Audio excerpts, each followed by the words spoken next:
Yo, what is going on, everybody? It is Sports Culture. With the NFL Combine being next week, what better time than now to make another mock draft for the Green Bay Packers? Believe mock draft number 5. We're going to do a 7-round mock draft, no trades. Let's go ahead and get right into this. So here we are at pick 25. We're doing no trades, like I said. And as it looks right now, most of the cornerbacks are off the board already. Terrion Arnold, Kool-Aid McKinstry, all those guys of those nature. The only one who's on the board is Rakestraw Jr., who I liked Chris Abrams-Drain, the other cornerback from Missouri, just a little bit more, who's also in this draft. So I'm not too high on Rakestraw Jr. We could go Tyler Nubbin here, but there's a player I like a lot, and I think one of my last mock drafts, I said Brian Murphy was the best defensive lineman in this draft class. That's simply before I got to Jazon Nguyen's film, and I truly believe Jazon Nguyen is the best defensive lineman in the draft class. He does so many things well. He has almost every move in his arsenal to get to the quarterback. He has almost every move to become a great run defender in the NFL. He has a great motor. There's multiple times I've seen him going sideline to sideline for a big guy his size and making tackles. There's a play where he was on the left side of the field, sheds a block. Braylon Allen, the running back from Wisconsin, is running to the right side of the field. And you just see Jazon Nguyen working down the line, shedding blocks, getting down there, and tackles Braylon Allen for what was only a gain of 1 on the sideline. So the motor's there. You like to see things like that. Run stop rate, 7.4. Pass rush win rate, 15.4. Might be a little bit lower than Brian Murphy's, but I like him more than Brian Murphy as a prospect. There was times on film I saw Brian Murphy get simply sat down or stood up in the run game when taking on double teams. And Jazon Nguyen, it was very rare that I seen that on film compared to Brian Murphy's. He has a bigger frame at 6'2", literally an inch difference, but he's basically 300 pounds, 21 years old, very young. And he just plays the leverage game very well. He's very quick off the line. I think Brian Murphy might be the quickest off the line for this defensive line position in this draft class, but Nguyen's a close second, or he might just be as fast off the line as Brian Murphy. So we don't know what's going to happen with Kenny Clark 2 to 3 years down the line. You could always use more guys, especially guys that have a ton of upside. And I think Jazon Nguyen has a lot of upside. He has a lot to like. He's a physical guy. There's multiple times on film I'd see him use great moves with his hands, swim moves, rip moves, and then there's times I'd see him just simply push back the guard right into the quarterback and get sacks. So with this pick, we are going to go Jazon Nguyen, who I think offers a lot of potential, a lot of upside. In 2 to 3 years down the line, we don't know what's going to happen with Kenny Clark, and I think Jazon Nguyen is a guy who could definitely take Kenny Clark's shoes and fill them very well. So with this pick, we are going Jazon Nguyen, a.k.a. Johnny Nguyen from Illinois. And we actually almost got lucky and got Tyler Nubbin here as well. So we were a couple picks away, 2 picks away from getting Tyler Nubbin. At 41, you have guys like Chop Robinson, Darius Robinson, who you want to talk about fun players that get to the quarterback very fast. Chop Robinson's a guy who plays the leverage game very well. He's probably the quickest at getting to the outside, in my opinion. Does need to work at getting back into the inside, learning more counter moves when the outside is not there. Not the biggest dude either. Might be 6'2", 6'3", like 260. Not the biggest dude for the position. You could definitely say he's undersized, 6'3", 250, but he's barely 21, and he just turned 21. I think he's going to be a very fun player in the NFL, and he just has a really sick name, Chop Robinson. Then you got Darius Robinson, who's the complete opposite. He's a physical specimen for the position at like 6'5", 6'5", 296, and he's just very physical, very quick off the line. I just love what he does on film.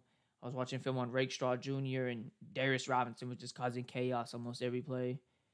We could go edge, cornerback, could even go linebacker with Edgerrin Cooper here, but I am going to switch it up. But with this pick, we are going to go safety.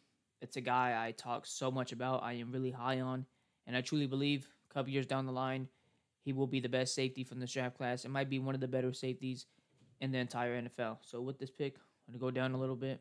He's a guy who's very versatile, could play almost anywhere in the secondary. Jeff Hafley, the defensive coordinator, wants a safety who plays with his head on fire, and Javon Bullard is a guy who plays with his head on fire. Now, definitely not the biggest dude, 5'11", 195 pounds, but this guy plays with a ton of heart, a ton of physicality.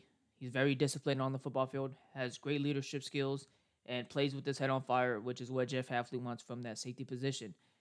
I talked to a lot of Georgia fans about Javon Bullard, and they just rave about this guy all day. When I watched the film on Javon Bullard, I truly believe he's the most instinctive and the best coverage safety in this draft class. His run defense grade doesn't look too hot, 67.1. He's great at tackling in open space. He's very physical and he's very instinctive. The way he just plays the game, as you see, the versatility, like I said, is there. He's played a lot of cornerback his whole life, just made the switch to safety, and he's never going to go back to cornerback. I think him being at safety was the best decision for him in his career. I think he's a phenomenal safety.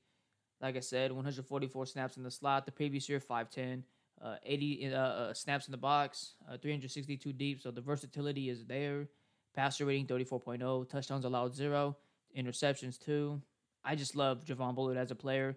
If you watch any of my previous mock drafts, I talk about this guy a lot. I truly believe he's going to be the best safety from this draft class. So without any further ado, we are going to draft Javon Bullard, safety from Georgia. So here we are, pick 57. We did miss out on Cooper. We need to address the linebacker position. We still don't know what's going to happen with Campbell, and I just think it's good to match up Quay Walker with another big linebacker that has great instinctive abilities and basically does almost the same things as Quay Walker. So with this pick, we're going to go Junior Colston, who I think is a very instinctive linebacker. He played phenomenal for that Michigan defense. Run defense grade, 80.0. Coverage grade, 83.4. But the one thing I like the most, missed tackle rate, 4.7. And that means a lot considering the fact that he had 68 tackles this year. So he's making a lot of tackles, and he's simply not missing. And that's the one thing that stood out the most to me is he's a sure tackler. He's a secure tackler in open space. He makes great tackles in open space, textbook tackles, things you like to see. Average depth of run tackle, 4.1. So not the best. You know, we've seen guys that are in the 3.0s and stuff like that. So with this pick, we are going to go Junior Colston. He has a great size, like I said, 6'3", 247, 21 years old. So he's very young, could learn a thing beyond Quay Walker. So with this pick, we are going to go Junior Colston. I just love matching these bigger linebackers with Quay Walker. I think it's a great thing to do. And from 56 to 57, we got two Michigan players going back-to-back from that great Michigan defense. So with this pick, I pick 56, we are going to make Junior Colston a Green Bay Packer. So here we are at pick 88, and I kid you not, at 87, the Cowboys took Cameron Kitchens. I wanted to double down at the safety position. I think Javon Bullard and Cameron Kitchens would have been a very physical safety duo to have. But since he's off the board, we are going to look another way. Cedric Van Pran was going to be my pick at 91, so we are probably going to go Van Pran right here, who, in my opinion, is my center number 2 in this draft class. Jackson Powers Johnson, without a doubt, is the number 1 center in this draft class, but it's a close paper. It's paper thin close for who's the second best center in this draft class. Cedric Van Pran or Zach Frazier, and I like Cedric Van Pran more as a player. I like the athletic background. I like him more as a pass blocker. I just like the upside more as a player. He has a good frame for the position, and he's probably going to be my pick right here. Now, 2 other guys I want to look at right here. We are going to get cornerback probably with 91. Hopefully both of these guys fall to us, or hopefully one of them just falls to us. One guy I'm looking at is Cam Hart. He's your prototypical boundary cornerback. He's a lockdown dude. 6'2" or 6'3". He's big on film. Loves to tackle in the run game. But he reminds me a lot like Jalen Johnson coming out of college. There's a lot to like about Cam Hart, and I think he's a sleeper cornerback in this draft class. But there's another guy I really, really like a lot, and I was watching film on Rakestraw Jr., the cornerback from Missouri, because he could be a guy the Packers look at in the first round. And Chris Abens-Drain, the other cornerback for the Missouri team, he was one that stood out more to me. The Packers have a lot of guys who play good a lockdown defense in the secondary, but we don't have a guy who simply takes risk, and that's Chris Abens-Drain. His game is taking risk. He's a ball hawk. He's a playmaker. I love what I see from him. Not the best at shedding blocks by any means. Doesn't have the biggest size either at 5'11", 178. He weighs less than what I even thought. I thought he was around 180, 185. That's what the scouting report on the ESPN website said. So that's even lower than what I thought. Not the best at shedding blocks. Does make tackles in space averagely well, not too great. Does need to work at tackling in open space, but this guy's a playmaker when the ball's in there. I love what I've seen in coverage from him. He has great eyes, great ball skills, great instinctive abilities. He's a fun player. Like I said, has a lot of interceptions in his collegiate career. Had 4 this year, had 3 in 2021. There's a lot to like about him. And even this year, when I watched the film, he had dropped 1 that would have been a pick 6. So he had 2 drop interceptions this year. Could even had more than that 4. Would have been 6. So there's a lot to like about him. But I think in the next level, he would probably be pushed inside. So this is why I like him as a pick. We could push him inside. We a lot of question marks. If we're gonna be back Keyshawn Nixon, who's gonna be playing slot cornerback for us? Who's gonna be inside for nickel cornerback for us? So why not get a guy who Chris Abrams-Drain who could definitely move inside? I know these last 2 years he's been playing more on the boundary, but that's the versatility he also offers. He can play on the boundary as well. He's done it a lot in his collegiate career, but in 2021 he played a lot of snaps in the slot, and I think in the next level that's what he'd probably play in the slot. So I like Chris Abrams-Drain a lot, but with this pick, I've been yapping a lot and talking a lot. We're going to go Cedric Van Pran. He's a center from Georgia who I really, really like a lot. I think he offers a lot more upside than Zach Frazier. So with this pick, we are going to get my center number 2 and Cedric Van Pran. And so here we are, pick 91. Cam Hart is off the board. He got drafted right after us. So with this pick, we are going to go Chris Abrams-Drain. I talked about him a lot for a good reason. I do think he is a really exciting player. A lot of Packers fans have drafted him 12% with their mock drafts. With this pick, we are going to draft him. So with this pick, Chris Abrams-Drain, you are a Green Bay Packer. So here we are at 126, and I kid you not, there was multiple times I did drafts, outside of ones that I recorded and posted. And Braylon Allen, for some reason, would always get drafted at 125 to the Cowboys. But this time, they decided to let him fall to me. So with this pick, we are going to go Braylon Allen. He's a guy that has a ton, and I mean a ton of upside. There is a lot to like about Braylon Allen. I was watching film on Jer'Zhan Newton, and they were battling that game, going back and forth. The Braylon Allen being 20 years old, as you see, 20 years old, barely 20 years old. I mean, dude, he's the youngest or one of the youngest prospects in this entire draft class. But there's a lot to like about him. There's a ton of upside, 6'2", 245. And you're looking at that and you're like, wow, I mean, 245, he's probably not that explosive, but he has great burst and acceleration. And the one thing that does catch me the most about him is he has great vision and patience. There was multiple times I've seen on film it looked like there was no blocks, the holes weren't opening enough. And then you see Braylon Allen chopping his feet, being patient for a second in the backfield, and then just jump cut through the hole and get like 7-10 yards. So those are things you like to see. He's hard to tackle in open space. He puts his shoulder down a lot. This Iowa game, I know his numbers don't look too good right here, but there was multiple times I've seen him lay down number 30, who I don't know his name necessarily, but his number was 30 for the Iowa Buckeyes team. He just kept laying him down and kept getting 10, 7 yards after the play. So there's a lot to like about Braylon Allen. I think at that running back position, he has the most upside and potential because of his age, because of his height, because of his weight, but because of his athletic ability. And I think he's going to be a guy who kills it at the combine just because of how big he is and how explosive he is. And I wouldn't be surprised the way, how I think he's going to kill at the combine if he definitely shoots up in most of the stocks. So with this pick right here, we are going to go Braylon Allen. I know a lot of people like him, Trey Benson, guys like that. And I think out of those two guys right there, I like Braylon Allen more. I like the upside. I like the potential. I like the age. Not the best running back out the backfield by any means. We're not going to be expecting him to do too much out the backfield, but only being 20 years old, we'll probably have Aaron Jones for another 2, maybe 3 years. I think Braylon Allen could definitely develop solid, reliable hands out the backfield for us. So with this pick, we are going to go Braylon Allen, a guy that has a ton of upside. Braylon Allen, you are a Green Bay Packer. So here we are, pick 168. The guy I did want to fall to us was James Williams, who is a big safety. I think this guy just might be the biggest safety I've ever seen at the position. 6'5", 215. This guy is big for the safety position. So with this pick right here, we are going to go tackle. I like Jalen Sundell a lot. North Dakota State. Shout out Christian Watson. But he's a great player, great pass blocker, great size at 6'5" or 6'6", I believe. Yeah, 6'5", 300 pounds. This year played tackle, but as you see, the previous years has played center. So I do think he's a guy who has versatility. He just kind of feels like a Green Bay Packer as well. Only giving up 2 sacks his collegiate career. Biggest knock playing at North Dakota State, obviously. There is going to be question marks, because he didn't play the biggest or the best competition week in, week out. But when you watch the film, he dominates, and that's what you want to see, especially in a weaker division like this. You want to see him dominate, a competition like this, and he did that. So with this pick, we are going to go Jalen Sundell. I do think he's going to be a solid guy.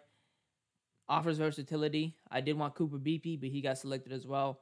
I think Jalen Sundell offers a lot of versatility. So we are going to go Jalen Sundell with this pick. So here we are at pick 203, and we are going to go down the board a little bit. It's a safety that I think is very good, honestly. He's going under the radar. played at Air Force, go by the name of Trey Taylor. Now, the surprising thing about Trey Taylor is he's really good in coverage, but more in man coverage. So that's very surprising. But I love to see that actually that he excels more man coverage than zone coverage. Not as like instinctive as Bullard by any means, but I do like the upside with Trey Taylor. He has a great size at 6'1", 210, or 6 foot 210. My bad. He has a great size for the position. Average depth of run tackle 4.8, and he just offers a lot of versatility. This guy's played a lot of snaps everywhere in the secondary, as you see right here. 160 in the slot this year, 327 in the box, and then 200 deep. So this guy's played a lot in the secondary, in the box, in the slot, deep. 1 touchdown allowed this year, 3 interceptions, passer rating of 50.9, forcing completions 4, run stops 15, coverage stops 7. So there is a lot to like about Trey Taylor. I do think that it's very neat that he excels more in man coverage than zone coverage. He's not as instinctive as a Javon Bullard, but he does have a bigger length, a bigger size, and he is more of a better tackler in open space than Javon Bullard. And I like what he does in the run game as well. So with this pick, we already know Trey Taylor, safety from Air Force with this pick. So here we are, pick 243, and unfortunately at 216 it did not record who I selected. We did go Donovan Jennings, tackle from USF. The Packers have talked to him already. I picked him in one of my mocks before. I think he just gives me Josh Diamond vibes. A guy who could come in, play solid snaps for us, be a reliable guy if needed be. A lot of guys get banged up at that tackle position. Guys get rolled up. Guys need to get taped up. They need to take a couple plays off to get taped up. So things of those natures, Donovan Jennings is a guy who could just come in, play those snaps for us, be solid. He just gives me Josh Nijman vibes. We don't know what's going to happen with Josh Nijman, who's a great backup for us. So why not get a younger guy like Donovan Jennings, who I think, could be a Josh Nijman type of guy for us. So here we are at 243 now. With these picks, these last 2 picks, I just want to go guys for depth. D-line, linebacker, safety, maybe even cornerback. So with this pick right here, though, I am going to go with the guy I always draft, and that's Evan Anderson. I really do like Evan Anderson a lot. Defensive lineman from Florida Atlantic. A big guy. I'm talking about at 300-something pounds. Yeah, 6'3", 356 pounds. He's a big guy. He takes on double teams really, really, really well. Not a guy who gets to the quarterback. Wow, I know he had 5 sacks, this year, but not that quick off the line. I don't expect him to be phenomenal getting to the quarterback at the next level, but the one thing I do expect him to be very solid at doing so is stopping the run. Like I said, he takes up a lot of double teams, and he does it well. Causes chaos, pushes guys back into the quarterback, into the run game, into the running back slabs. We have a guy that does that, TJ Slayan, but you could always add more guys like that, and I think Evan Anderson played very well for Florida Atlantic. Could line up over the A gap, could line up over the B gap. He's just a big body who, you could always sub in to stop the run on plays where the offense is going to be running the ball. So with this pick, we are going Evan Anderson. So before we get to the overall grade, I think this is a very solid draft. I think we get Jerzon Newton, who's the best defensive lineman in this entire draft class. I think we get Javon Bullard, who in my opinion has a chance to be the best safety from this draft class. Junior Colson, who I think is a very instinctive linebacker, who played very good in that Michigan defense. Cedric Van Pran, who in my eyes is the second best center in this draft class. I just like what he brings more as a player than Zach Frazier. Then we got Chris Avens-Drain, who's just a very fun player to watch. Braylon Allen, who has a ton of upside at that running back position. Jalen Sundahl, very versatile. Trey Taylor, who I think could be a gem for some teams. Donovan Jennings, Josh Nijman. That's all I'm going to say. Evan Anderson, very solid. Could be a gem. Will take on double teams very well. And then we got Dallas Gann with their last pick. So the overall grade is a B. And I think this was a very solid draft as well. I think Braylon Allen might have been the steal this entire draft class at 126. I think Braylon Allen has a ton of upside at that running back position, the most upside at that running back position. And at 6'2", 245, 20 years old, there is a ton to like with Braylon Allen coming from Wisconsin. So let me know what you guys think about this mock draft. A really interesting mock draft, if you'd say the least. I think we addressed a lot of positions. We didn't need to probably go D-line first round, but there was really no good cornerbacks to go with in the first round. And I like to switch it up. I have drafted Tyler Nubbin in the first round before, so I thought it was time to switch it up a little bit and go Jerzon Newton, who I think is the best defensive lineman in this draft class. So let me know what you guys think about this mock draft. Let me know what you guys would do, who you guys would pick in certain picks, who you guys would swap out, who I should be on the lookout for. Like the video, subscribe if you want more content for this. I'm out.